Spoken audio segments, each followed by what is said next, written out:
stream, but it's a shallow pit of darkness. This is definitely where the contract is hidden, but how do I get to it?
What's happening?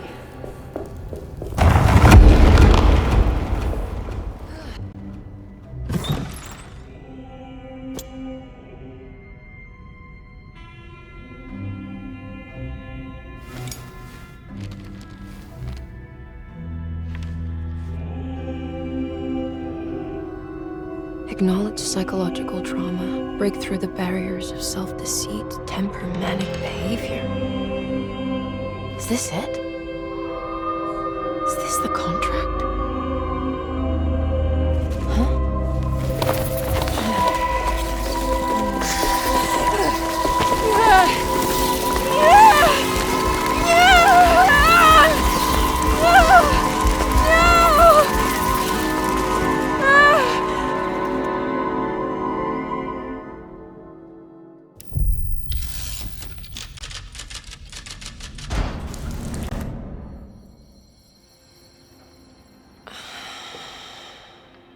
Oh, Jeremy. How much pain and suffering you could have prevented. Emily? What are you doing? Detective, how is your investigation going? Well, I still have no clue where Jeremy is, but I think I know why he's hiding. This place is full of lunatics planning to perform some kind of ritual tonight. Well, that sounds ridiculous. Or rather would have just a day ago. It gets worse. I have reason to believe they killed anyone who didn't want to go along with the plan. Detective, have you encountered any monsters tonight? I just told you, I think they killed people. Beauregard, the author, Perosi, the singer, Mr. Waits, the clerk, Mr. Chance, the gardener, they're all missing. No, I mean, have you fired your gun tonight? Of course not. They wouldn't just kill outsiders like that. It would bring too much attention. But you should keep your eyes open. So you haven't seen anything strange? Been anywhere else? What are you trying to tell me, Emily? Are you in some kind of danger?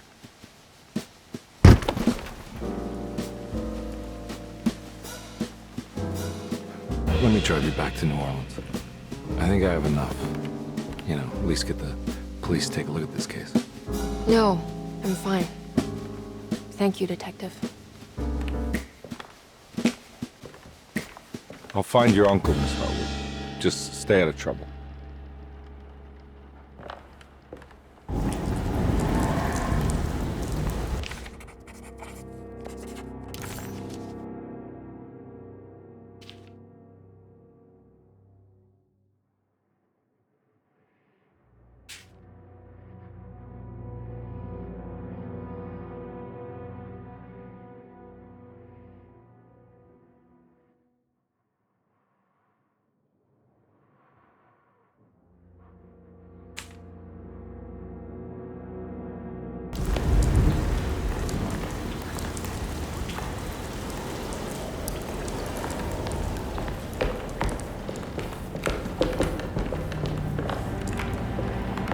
Getting rough out there. It was almost night when Emily found herself back at Derceto.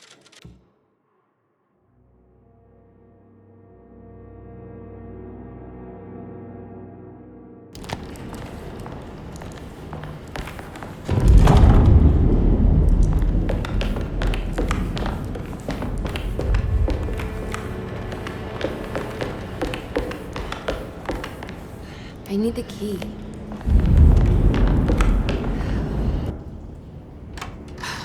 If we can just get rid of Jeremy, everything will go back to normal. That reminds me. I saw Miss Emily earlier. You remember her? You know she's Jeremy's niece. She's looking for me. That's right. She's helping us. In her own way. As long as she don't stand in the way of the mother of 1,000 young. I don't think she knows or cares about that. She just helped Jeremy. I've been more worried about that Detective Carmen fella. He been snooping around asking all kinds of questions. God, it hurts. I wish you would stop doing that. Gives me the heebie-jeebies.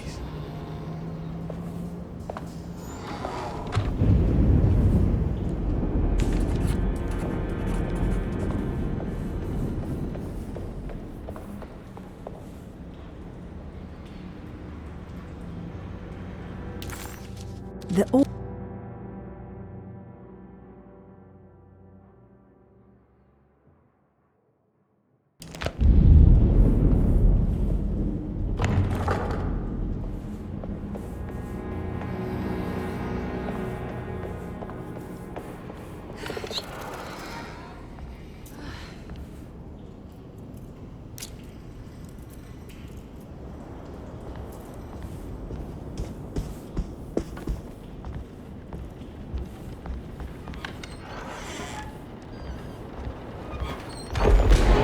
What is going on here?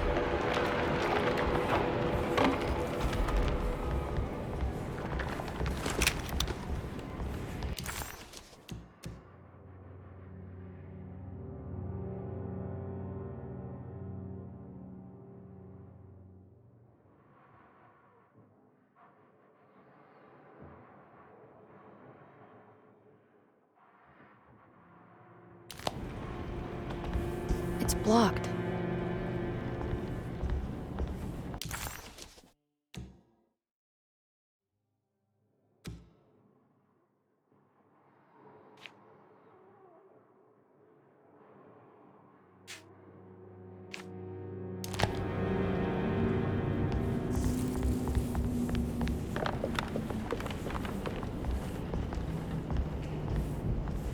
I don't want to run into the orderlies right now. I should find another way. I think Dr. Gray is in there. Maybe I can go snoop around his office then.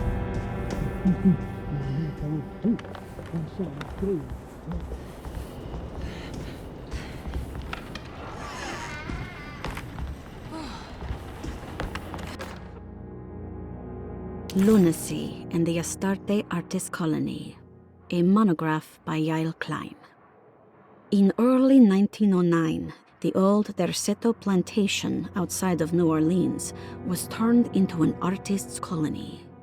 3 famous European artists rented the house and the surrounding land from the owner, the Ledoux family. The colony was chiefly run by Sebastian Cortez, who was playfully dubbed the captain by his collaborators, William Arges and Heinrich Kassel. The colony existed for 6 years, until one day all 12 members disappeared without a trace. It is widely believed that their disappearance is connected to the disastrous hurricane that passed through on September 29, 1915, but nothing truly supports this claim. What is known is their frequent participation in New Orleans nightlife, their love for hosting parties, and their elaborate contributions to the Mardi Gras parades as the Pirates of Pontchartrain. Accounts of their lifestyle can be found in almost every gossip column. It can effectively be summed up as carefree and bohemian. In late June 1909, the name Astarte first appeared in the newspapers. Cortez said the name came to him as he was painting. There is never any claim to knowing about the ancient Phoenician fertility goddess with the same name before this time. His fellow colonist Heinrich Kassel did know, because he later produced sculptures that show clear references to ancient idols of the goddess. It's impossible to know for sure how this name suddenly made an appearance, but it is interesting because of Derceto's history.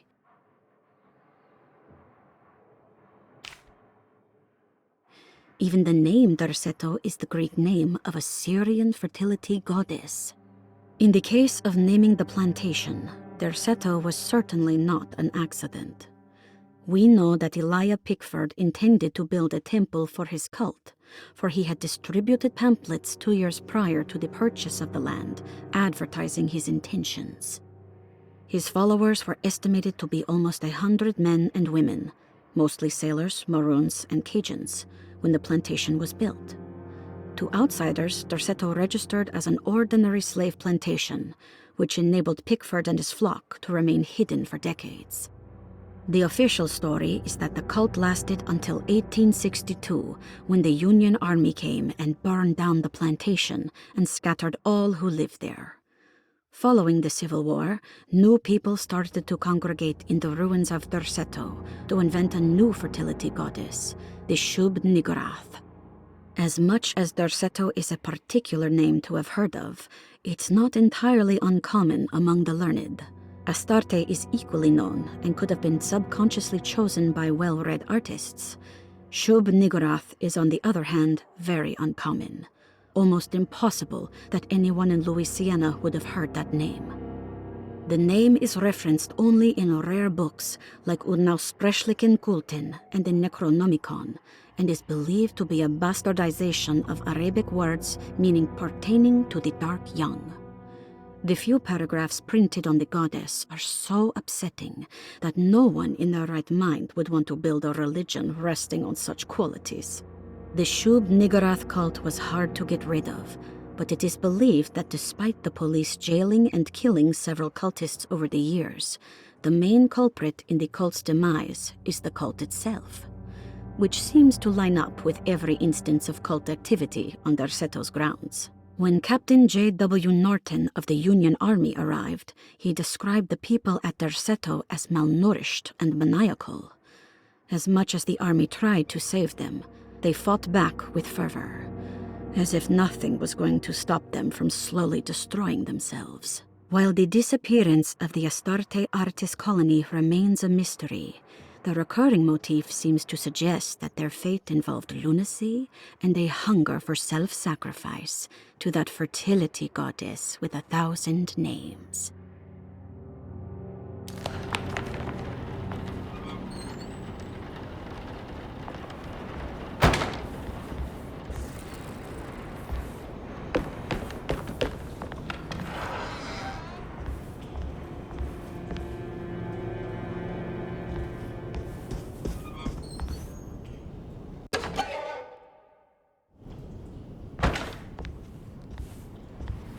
He doesn't know Edward is the doctor. Huh. Interesting.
Mr. Waits must have had a spare key to Dr. Gray's office, but where?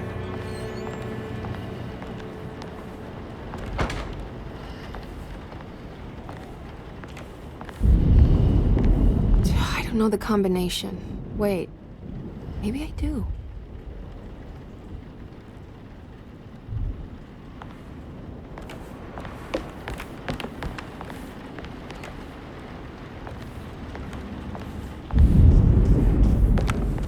I need the key.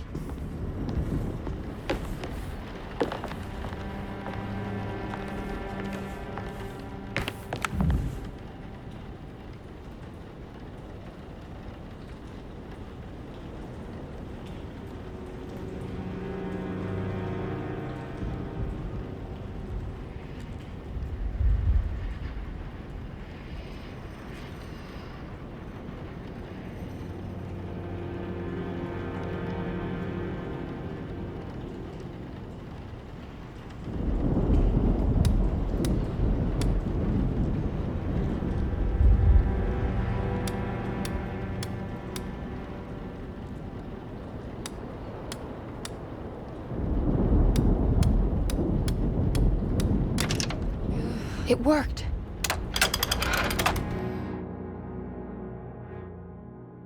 The last guest in the empty room suffered from severe maladaptation.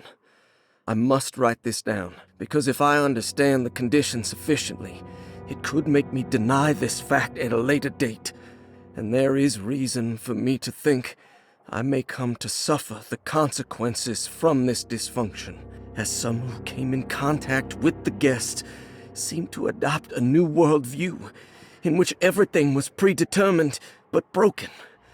Upon accepting this worldview, some memories became unmanageable and later rejected. I do not know what this means. I cannot even remember the fate of the guest. I think they were simply misplaced one day and forgotten. Just like all documents pertaining to this guest, they have all been destroyed, or they never existed in the first place. Who wrote this?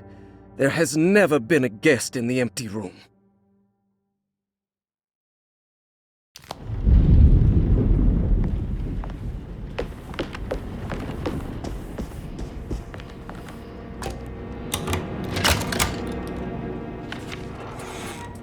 Here we are. Dr. Gray's office. Now let's see if we can find some answers. I have finished tidying up Miss Beauregard's belongings. I will leave it to you to contact her agent and have them collect her things. I found one of Grace's drawings she might want back, along with this key in her room, which I believe you've been looking for. Mrs. Thompson.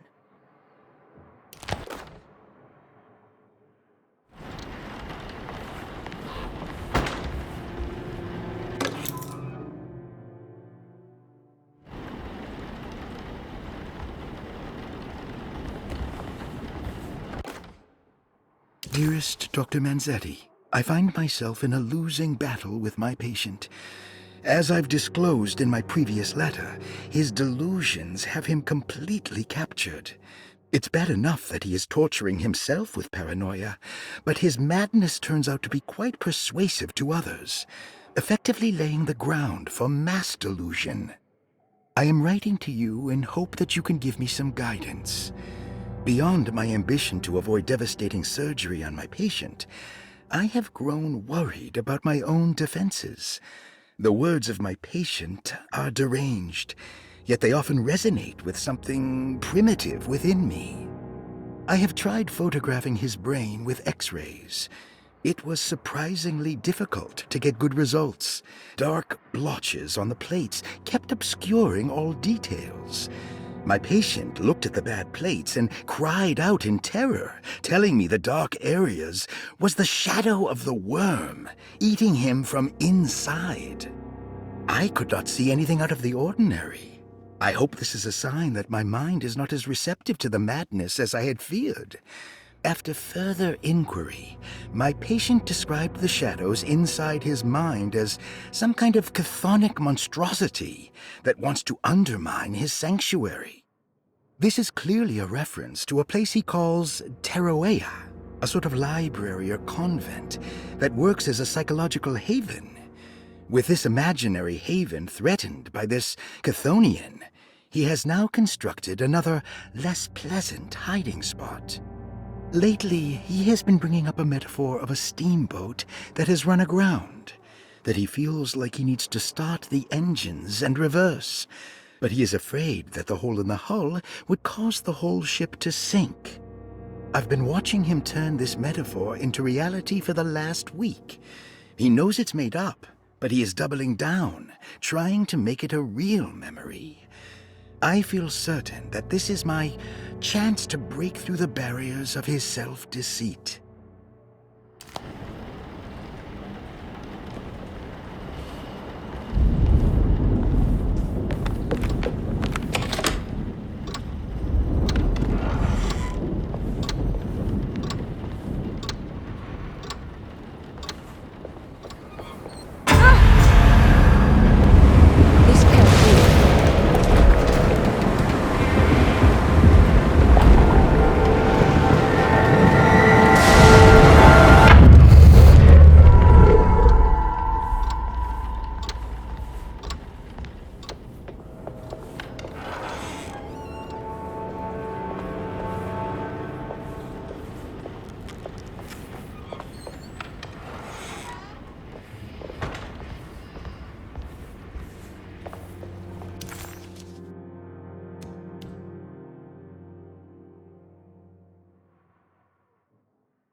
Emily felt lost as she entered the office of Dr. Gray, much like she had the last time she was here. She began to question what she was hoping to find. She was simply going on a hunch that Dr. Gray was somehow tied up in this contract with the Dog Man. Emily couldn't even begin to imagine what kind of evidence she would need, besides a clear confession, of course.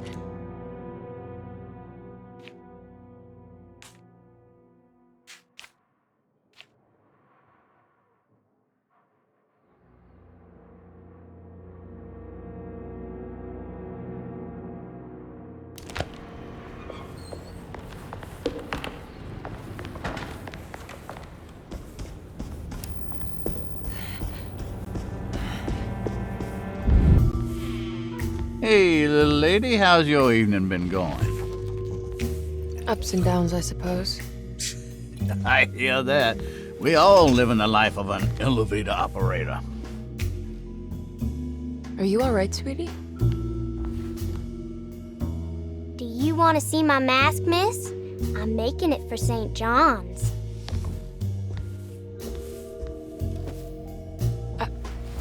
How did you... Is that supposed to be my... Ow! You should learn your place, little girl. Why are you acting this way? What did I ever do to you?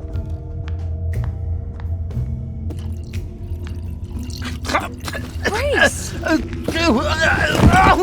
Grace!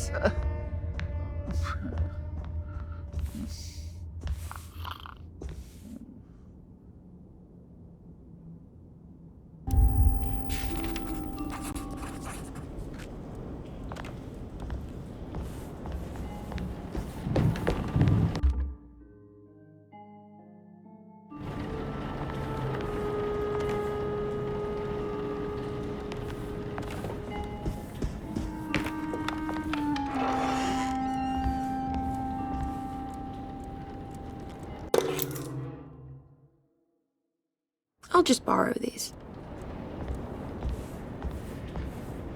There's something missing.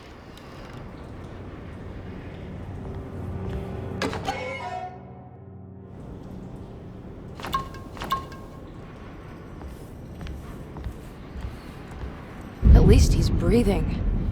I'll just let him sleep it off.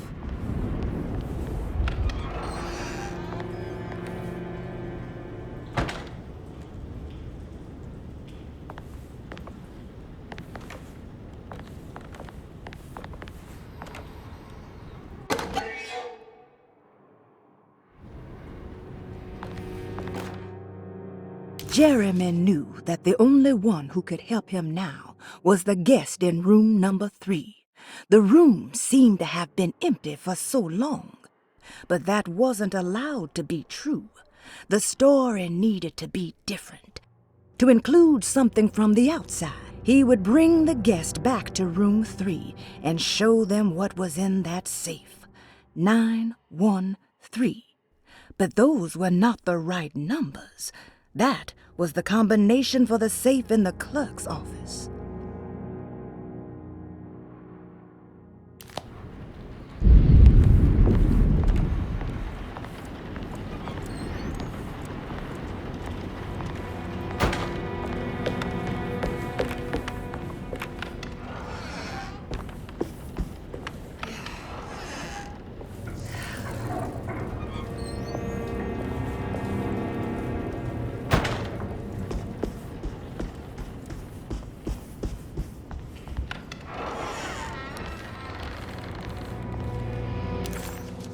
The mask had reminded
Sometimes I think this place makes me worse. That Derceto might be my grave. A coffin made of ostentatious architecture. A Taj Mahal for the drunken depressed. There's something about Derceto. Something about Dr. Gray. Like we all pretend that we're here to get better, when in fact we are here to be forgotten.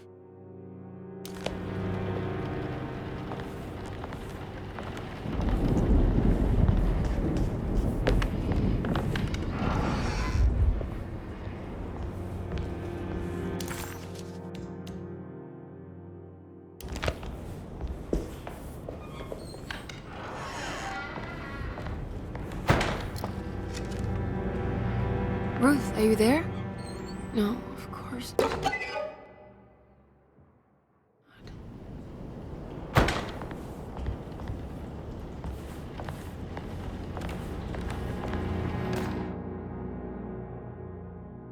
Castle built the zoetrope as an exercise in animation. He is very interested in moving pictures and has even ordered an aeroscope camera for the colony.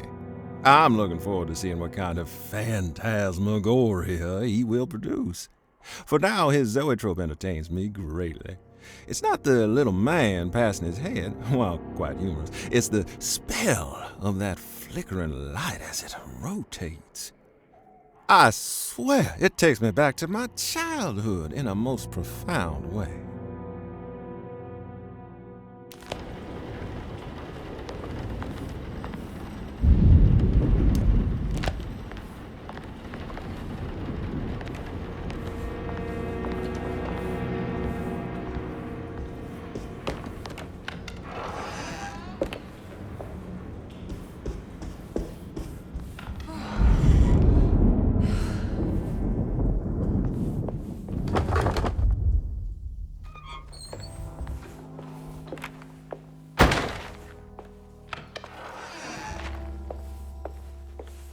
What is going on here?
This can't be.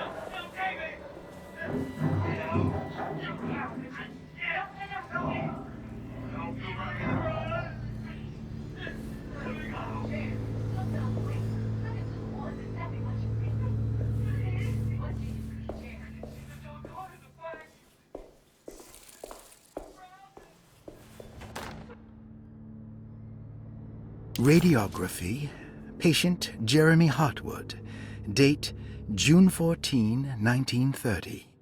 Plates. Jeremy's skull proved difficult to capture properly. Partial radiographs worked best. A complete picture of the brain can be assembled by piecing 3 plates together.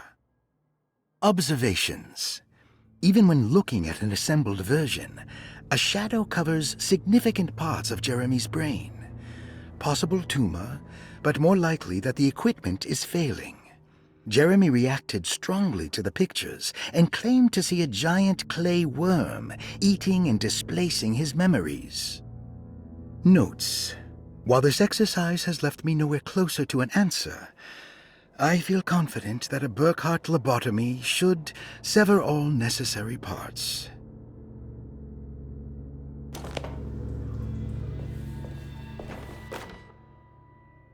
Hypothetical psychosurgery based on the ideas by Burkhart and the St. Petersburg research could end up saving Jeremy's mind.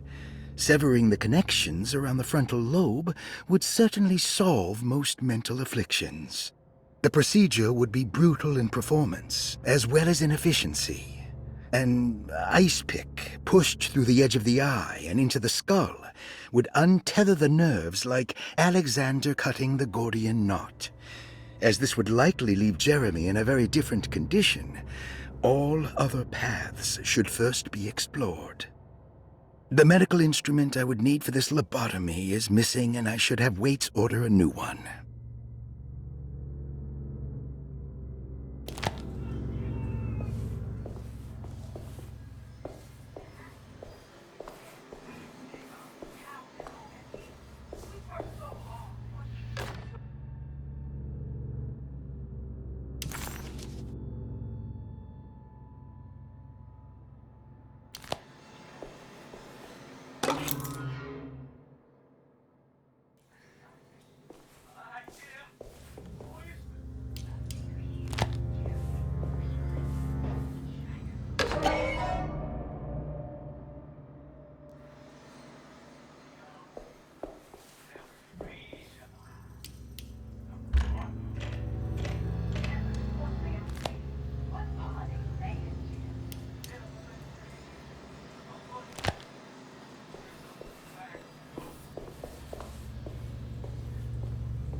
What's happening?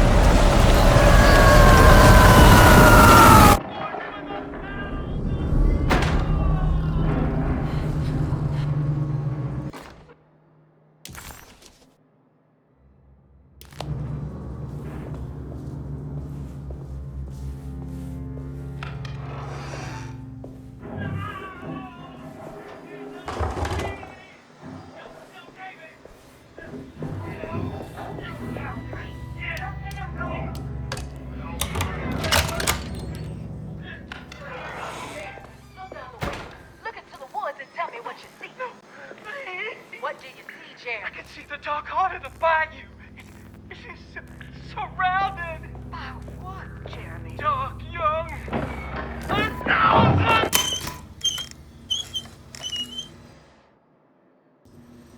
What's this?